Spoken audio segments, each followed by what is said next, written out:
Hello, kumusta po kayo lahat? Welcome po sa ating munting channel ng Inday Sara, Survivor, ang taga-ulit ng balita. Bakit kaya pumayag si Duterte na magpahuli? Yung nangyari na paghuli kay Duterte, hindi natin alam kung constitutional ba o hindi. Let's all agree na hindi natin alam kung yung paghuli kay Duterte constitutional ba o hindi.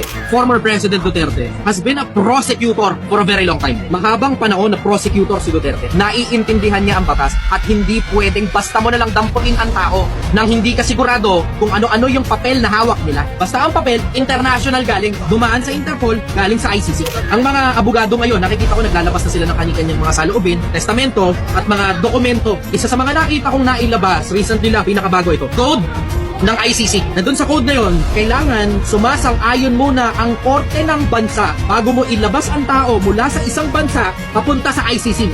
Ewan ko kung nakita nyo na yun. Diyan sa parte na yan ng ICC, walang korte na dinaanan si Duterte sa Pilipinas. So ano ngayon ang tunog? Ang tunog, nagmamadaling kunin si Duterte. Isa pang tunog din at the same time, mismong PNP at yung presidente na pubayag, hindi sumusunod dun sa code ng ICC. Pati ICC hindi rin sumusunod. Ganun ang labas. So ang malaking possibility niyan, dahil dun pa lang sa pagkakahuli kay Duterte, mali na. Halos lahat ng ebidensyang ilalabas, possible na manalong vote. Ngayon, eto ngayon ang malamang na mangyayari. Ang Duterte pumayag. Bakit? Kasi nakikita niyang possible, unconstitutional yung gagawin sa kanya. Dadalhin siya sa labas ng bansa.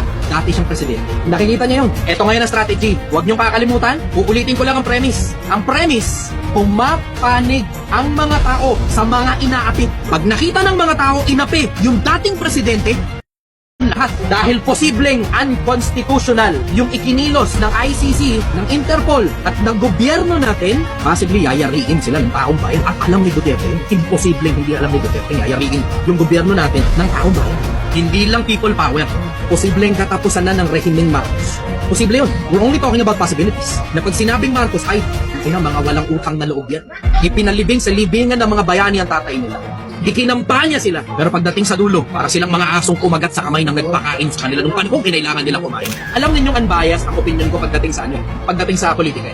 Pero hindi ko alam kung bakit hindi nakapag-isip si Marcos na pag kinuha mo yung tatay, halos automatic na panalo na kagad yung anak. Ano ba track record ng Pilipinas? Ang Pilipino, emosyonal. Pag may namatay na magulang, automatic na nanalo yung anak. Pag may namatay na kung sino man na nakadikit sa isang politiko at maganda track record ng namatay, yung dinidikatan ng politiko na nanalo. History repeats itself sa Pilipinas. Ano pruweba? Huwag nyo kakalimutan na si Cory Aquino na boto ng taong bayan pagkatapos mamatay ni Ninoy. At si Noynoy na boto ng taong bayan pagkatapos mamatay ni Jesse Robredo.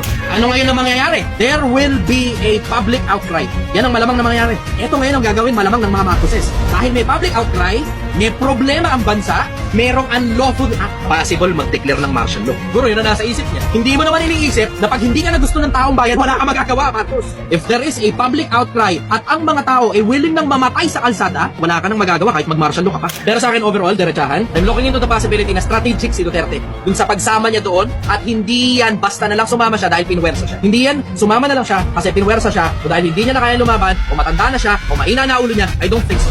Alam mo, titignan ninyo yung behind the scenes. Yung ibang face value ang tinitignan. Kung ano yung binabalita ng media, wala na, diluted na yan. Yung nasa likod ng masarap pag-usapan. Isip kayo behind the scenes. Laging merong strategy behind. Alam ni Duterte, matanda na siya. Inihahanda niya na yung susunod. And he is okay to die anytime. Nakuha niya na yung pinakamataas na posisyon sa bansa. What more can you ask for? Pag ganyan ka na sa ganyang edad, base sa mga taong natanong ko, naghahanda ka na para sa susunod na lahi.